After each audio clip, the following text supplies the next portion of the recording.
Well, we are continuing coverage with news out of the Middle East this morning. More than 200 people in Iran are dead after the U.S. and Israel launched an attack early yesterday morning. Officials say Iran's supreme leader is also dead. Right now, Americans in the Middle East are being told to shelter in place. Iran has launched retaliatory attacks targeting U.S. military facilities in nearby countries. CNN's Jen Sullivan has more details.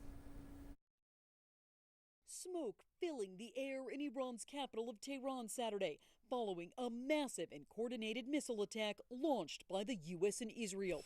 President Donald Trump saying the strikes killed Iran's supreme leader. They've rejected every opportunity to renounce their nuclear ambitions, and we can't take it anymore.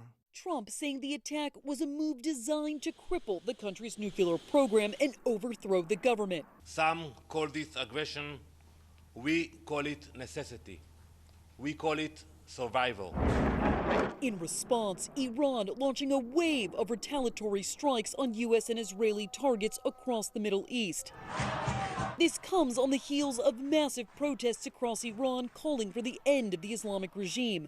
Thousands of people were reportedly killed by Iranian security forces during the weeks of unrest.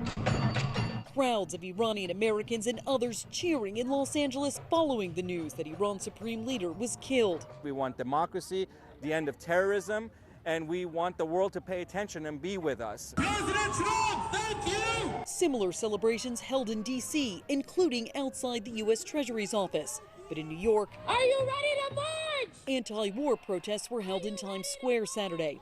The attacks also sparking mixed reactions from world leaders. The Prime Minister of Canada supporting the U.S. and Israel, calling Iran the principal source of instability and terror throughout the Middle East. Others more critical. The President of France calling it dangerous for all. EU Commission President Ursula von der Leyen saying she's going to hold security meetings on Monday. I'm Jen Sullivan reporting. The U.S. military says it used one-way attack drones in combat for the first time during its strikes on Iran.